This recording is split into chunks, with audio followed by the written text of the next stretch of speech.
This slideshow, as I said, is going to be about how I removed objections from my sales calls and double my close rate just by using content. Now, the problem that most of you guys have and most of founders have in this sort of industry is most of you think objections are normal, and so you just kind of accept them. You think that it's just part of the industry, it's part of the business game, that people are going to give you objections on sales calls, you're going to have to handle them every single time, and you kind of just have accepted that or will continue to accept it. But you probably think that I also handle objections on every single call, have to overcome them with some insane sales script, or I just got better at sales by taking thousands of sales calls over the last couple of years. And the truth is, I'm not particularly amazing at sales. I don't really pride myself on being really good at sales. I don't love it either. It's not a fun thing to sit on a sales call 3, 4, 5, 6, 7 times a week and have to try and get someone to buy. But I still managed to hit a 50% closing rate. So this is my data sheet for January and February. In January, I had a 55% close rate. So far in Feb, I've got a 50% close rate. And I did this by implementing what I call my pre-sold call system. And I've helped some of my clients implement it too. So this is my fitness coach client. He's got a 52% close rate on an offer that costs 12K to 26K. As you can see in Jan, so last month, he collected £82,300, which is about 113,000 USD. I also got a marketing agency client who has a 90% closing rate on a 4K a month offer. And this is all by implementing the same sort of pre-sold course system that I'm using for myself. Today isn't going to be a sales training module. It's not going to be a sales call script. It's going to be a content system. It's going to make your sales calls 10 times easier and run way smoother so that you don't have to take the objections that you constantly having to handle. In this slideshow, I'm going to go over why you keep hearing objections so you can fully understand the reason behind them and why we need to get rid of them. I'm going to teach you about something called the leverage shift, which should help a lot of you guys grow your business and make it a lot more scalable. And then at the end of it, I'll show you how to actually implement my pre-sold call system. I'll run you through how it works and the different steps of it. So number one, why you keep hearing objections. You've probably heard the same objections hundreds of times on all of your sales calls, whether it's, I need to think about it, I need to speak to my partner, it's not the right timing, I'm going to compare some options, maybe some other competitors. And a lot of you probably think that this is actually the reason they're not buying from you. But the truth is, each one is just a symptom of the same root cause problem, right? Whether it's, I'm going to compare some options, or it's not the right timing, or I need to speak to my partner, it all comes from a lack of uncertainty, or a lack of certainty, sorry. And this is what causes every single objection. Because if everyone knew how many case studies you guys had, they knew how you worked, they knew that they could trust you, everyone would close. So every single objection that you guys get is just coming from uncertainty. Whether it's a case that they don't fully trust you, the process, the outcome that they're going to get, or sometimes they don't even trust themselves that they're actually going to be holding themselves accountable enough to do the work, right? So for example, if you're a personal trainer, you probably hear a lot that people are scared they're not going to do the diet properly, they're not going to go to the gym enough. So they delay, and you try to handle it with every single person on every single sales call. And that's just exhausting, right? And it's also low leverage, because you can only fix it one person at a time, which means you can only handle an objection one sales call at a time, which moves me on to what I call the leverage shift. As a founder, the single most important thing that you can create is leverage. This is why we hire, this is why we create systems, this is why we run ads if we're doing marketing, because it means you can reach more people without doing more. And that is what leverage essentially is. So imagine I wanted to challenge 3 different people to dig a hole in the sand, right? And I said to person number 1, you have to dig the biggest hole in the sand with your hands. I said to guy number 2, you have to dig it with a shovel. And I said to guy number 3, you have to dig it with a digger. The person who's going to dig the biggest hole is the one that did the least work.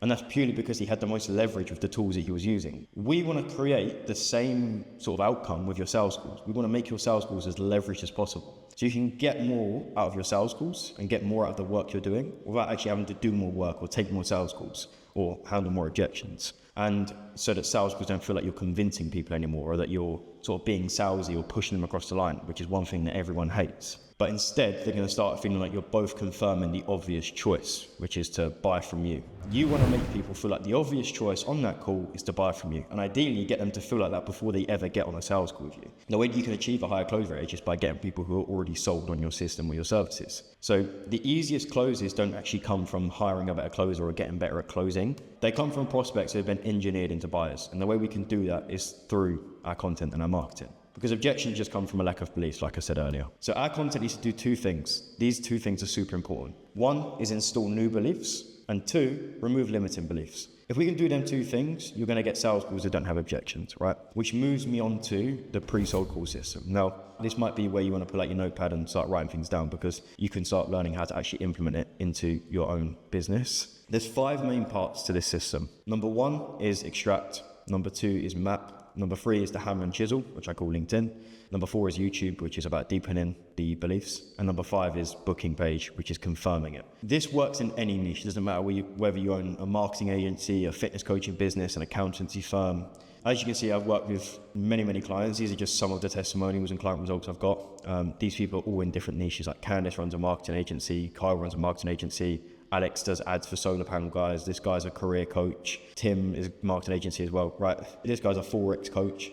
There's loads of different niches. It works for every single one, because humans buy the same way no matter what it is. Whether it's buying a can of Coca-Cola or buying a car, you're always buying the feeling of it, right? You buy a car because it makes you feel better. You buy a can of Coca-Cola because it makes you feel a little bit more energetic. You buy a nice mattress because you get better sleep, and that makes you feel more energetic as well, right? Everyone just buys from feelings. So the first step to this pre-sold call system is extract. What we want to do is you want to get the recordings. Ideally, you've recorded your last 10 to 20 or all of your sales calls. We want to get the recordings from your last 10 to 20 sales calls and copy the transcript from them. Whether they close or they didn't close, it doesn't matter.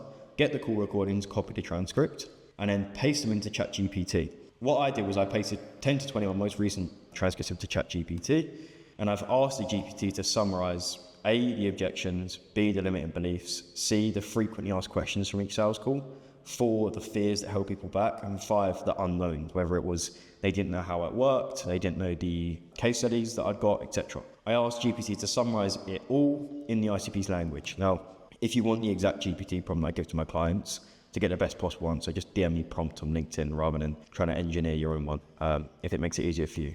But this will give us all of the reasons that people don't buy from you. Once we have this information, we can then obviously reverse engineer it to go, right, how do we get people to not ask them same questions? How do we get people to have all the information they need to make a decision on the call? So this moves us on to step 2, which is to actually map out the different content ideas.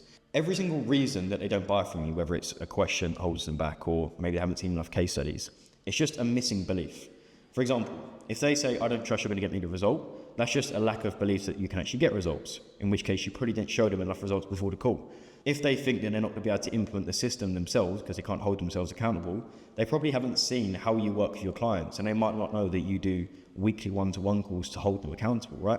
So every single reason that they're not buying is literally just a missing belief that we need to install into them through our marketing. So now we're going to map a content idea to install each missing belief. Think about it this way, right? This is a really good frame that I give people to try and create the best content possible. If you could never ever take sales calls again, right? Imagine sales calls weren't a thing. What would prospects need to see in your content in order to buy from you? Let's imagine you were going to buy a car and you couldn't go into the dealership and speak to the salesman and ask him all the questions. What questions would you need answered before you bought that car? You probably want to know the MPG. You probably want to know how much years of warranty it got. You probably want to know how much people it can carry, what the boot size is, how much petrol costs each week, blah, blah, blah, blah, blah, right?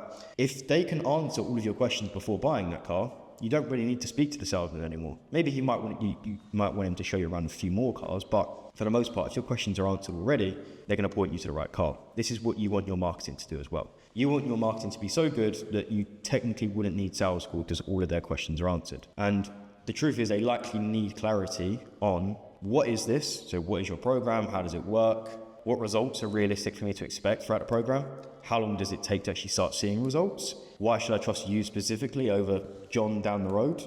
And if we can answer all of their questions before they ever get on a sales call, they have less uncertainty, which obviously equals less objections, like we've established. So write down each reason that holds people back from buying from you based on what ChatGPT told you, and put it into a table like this. So any sort of reason that stops people from buying from you, whether it's a pain, fear, desire, limiting belief, con, objection, I write down exactly how the prospector said it, whether it's I can't book sales calls or I'll get back to you in a few weeks. I then try and sort of imagine what they're actually thinking internally, whether it's I can do this on my own, if they want to get back to me in a few weeks. And then I come up with a post idea to tackle it. A really good example of this was I had a big objection, which was, Charlie, this probably works for you because you've got 20,000 followers. And I kept hearing that over and over and over again. So then I started posting a testimonial from one of my clients who has 5K followers. He was making 40K a month. And after a few weeks of posting it, I stopped hearing that objection. So that's just one example of how we can do it. By the way, I already have this table for my clients. Again, if you want this template rather than having to create it on your own, just DM me ideas on LinkedIn and I'll send it over. So then how do we actually execute on this info once we've mapped out the different limiting beliefs and objections? Well, number one is the obvious one, which we all use, I assume, which is LinkedIn, okay?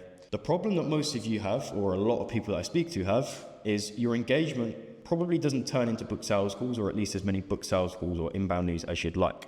I want you to think of LinkedIn like a hammer and chisel. Every single post we put away, we're going to chip away at your prospects and your viewers' limiting beliefs that stops them from booking a call with you or buying from you, so that we can push people closer to actually booking a call and buying with you, right? So here's some examples of my content. I'll show you the limiting belief that I'm tackling and how I actually tackle it. So this post here, a limiting belief that stopped people from ever booking a call with me or from buying from me was that they were already comfortable earning what they were earning, whether it was 3K, 5K a month. The way I tackled it was I wrote a post explaining to the reader why you can never have enough money. So I wrote a post about the fact that I had to buy a new flight after I missed it from my holiday from Dubai, and the fact that being able to just buy little things like that when life has its own emergencies is always a good thing, right? So there's never enough money.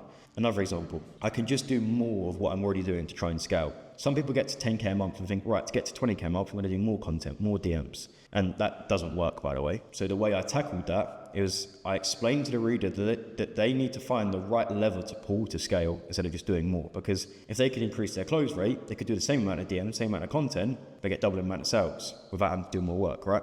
And so I wrote a post explaining how to find the right level within your business to pull to scale it and make it much easier rather than having to just do more work, more hours, etc. Another limiting belief, LinkedIn isn't good enough to scale. So I tackled that by showing the reader that one of my clients is a fitness coach making over 100K a month just through LinkedIn organic, without any ads, without anything other than LinkedIn content and DMs.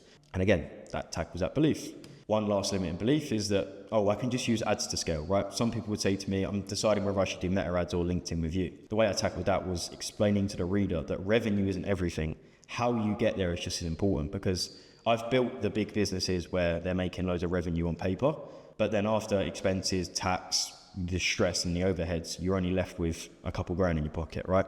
And so yes, you probably could use ads to scale, but you're then going to have high overheads, high costs, high expenses, which then leaves less in your pocket, but it looks good on paper. So I tackled that in this post. But it's still going to be a trust problem. Despite being able to remove all of these limiting beliefs from your prospects through your content, they're still going to have a lack of trust with you as a person, right? Because there's hundreds of people that offer the same service as you and I. People need to trust you as a human. And there's a big misconception that trust is built through free value, right? They think, right, the more free value I can provide, the more people will trust me. And that's not true, because that used to work, but nowadays you can get ChatGPT to create good free value. I can get ChatGPT to tell you maybe a lot of what I've told you today. And also competitors can just copy you. So free value has kind of gone out the window in terms of building trust. Instead, people buy coaches, not coaching, right? They buy the actual coach, they buy the person that they want to work with. And so this is why you should also share your values, your beliefs, your philosophies, your hobbies, your interests, right?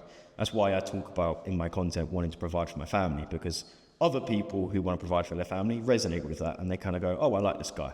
So find out where you can resonate with your audience on a human level by sharing these 5 things here. And I kind of share my content in this ratio. 40% of my content is free value, is teaching people new things. 40% is sharing my interests, my values, my philosophies, my human beliefs. And then 20% is showing case studies, testimonial, social proof. This ratio works really well for me and for a lot of my clients. So feel free to take that and implement it yourself. By the time someone's read 50 of my LinkedIn posts, they're way more likely to book in a call with me because I've chipped away at their limiting beliefs and now they trust me as a human. But you can really, really deepen how much you chip away at these limiting beliefs and how much trust you build as a human through YouTube content. And when I opened up my YouTube channel and posted my first video, I signed 10K worth of clients within my first week of posting. And my easiest closes always come from YouTube. If I get a lead come from YouTube, very, very often they have zero objections. They literally just want to kind of know the price and then they go ahead. So think of YouTube like a bulldozer. One video can completely kill a limiting belief and build a ton of trust with you as a human. And this is why it's so powerful, but a lot of people neglect it because it's difficult to script a video, or it's boring to sit down and film for 20 minutes, or they're just scared to sit in front of a camera. But if you can sort of work up the guts to do it, for every single objection or limiting belief that stops people buying, I create one video completely breaking down that limit belief or objection. For example, An objection that I used to get a lot, and I'm sure you guys get it a lot as well, is do you actually get good client results, or how can I expect you're going to get any results? The way I tackle that is I post client interviews / case studies to prove I get results. So I posted a video of me and Kyle where I took it from 8 to 27k a month. Another objection is I don't know what working with you looks like. They might be unsure whether I sell a course. They might be unsure whether I sell one-to-one mentoring / consulting, which is what I do. They might be unsure on whether they actually like my mentoring style. And so the way I tackle that is I post a YouTube video of one of my client calls so they know exactly how working with me will actually look like or how it would be. Another objection. I could do this on my own if I work harder. Same objection was tackling on the LinkedIn post earlier, but this time I really got in depth about it and I showed my experience of just trying to do more and explain why it didn't work for me. And if someone can sit through a 20-minute YouTube video of mine, they're very likely to buy. And the analogy I always give, right, is short form content, whether it's LinkedIn, Instagram Reels, TikTok. That's the equivalent of going to a coffee shop, saying hello to someone, you learn their name, but you only ever say hello to them. It doesn't really get much further than that. You kind of trust them, but you wouldn't trust them with your wallet or your phone because you don't know them well enough yet. But if you sit down with that person in the coffee shop for an hour and you speak to them face to face and you learn a little bit more about them, you get to see their body language, you get to see their attention through the way they speak, which is obviously YouTube video content, you would be way more likely to trust that person. Maybe not with your wallet yet, but you may be more likely to, right? And so this is why through YouTube videos, people are very, very likely to buy because they can see your tone of voice, they can see your body language, and you get to break down their limiting beliefs in way more depth because it builds so much trust. So there's still a problem with YouTube, right? Which is YouTube is difficult to get traffic. If you guys upload your video today or your first video, you'll probably get like 10 views over the next week. Now you can pair LinkedIn and YouTube together, and you can use LinkedIn to drive the traffic, get all of the sort of top of funnel posts out, get the short form content, and then use YouTube to nurture the traffic. And the way you can drive people to your YouTube is in your sort of CTA button on your LinkedIn profile, choose visit my website and then link your YouTube channel to it. That's what I do. I then drive people from my LinkedIn content to my YouTube. YouTube has all of my booking links, people book in from there, or sometimes straight through LinkedIn as well. So on to the last step of this pre-sold call system. And this is the confirmation page. Now, this one had a big jump in my close rate. I think I went from 33% on average to 50%. And this is the last chance you have to remove objections before a call. Now, some of you might be wondering, what is the confirmation page? Well, essentially, when someone books in a call with me, they get redirected to my confirmation page. And it basically sets the agenda of what the call is going to look like. It tells them the next steps of what work with me will look like. It builds trust with me as a person and as a service provider. It answers all of my common FAQs that people usually ask in sales calls, and it shows some social proof. So this is how it looks. Section 1, when they get redirected to my confirmation page, is it says, congrats, your application call is booked. Please watch this video here. It's a 2-minute or a 4-minute video basically explaining thanks for booking the call. This is how my service works. This is what we're going to do in the call. Look forward to it. That's the long story short. Section 2, it tells them to confirm their call. This increases my show rate on my sales calls as well. If I literally tell them, head to your email, click yes on the invite to ensure it shows up in both of our inboxes. Section 3, I then have all of my commonly asked questions, and I can actually see which ones are the most watched. This is my most watched FAQ video, so I know that a lot of people are mainly worried about cost, right? I basically got together all of my frequently asked questions from my sales calls, created a video answering them before they ever get on a call with me, and now people don't really ask these questions on sales calls anymore. And then lastly, I just put a ton of case studies. So I have like 3 YouTube videos on there, and I have like 100 screenshots of client testimonials, which people can look at before the sales call. So now people don't question how much does it cost, how does the service work, because I've answered it all here. They don't ask how much time do I need, they don't ask how long until I see results, and they've seen a lot of case studies. So before they even get on to the sales call with me, they're kind of pre-sold because they know how the service works. They know that I can actually get the results. The only last objection they're going to have is the price. And of course I can handle that by offering payment plans or kind of re-emphasizing my case studies. And if you can get all of this right, if you can get the LinkedIn stuff right, if you can get the YouTube stuff right, if you can get the confirmation page right, you're going to have a lower no-show rate, you're going to have way less objections / questions on the sales calls, and of course you'll then have a higher close rate. To summarize everything I've been over today, don't just focus on the number of sales calls that you're booking. If you want to scale your business, but your close rate is sitting at around 20, 25% or even lower, try and get up to 40 to 50%, because then you're doing the same amount of work as you are now, but you're earning double the amount of revenue or signing double the amount of clients, okay?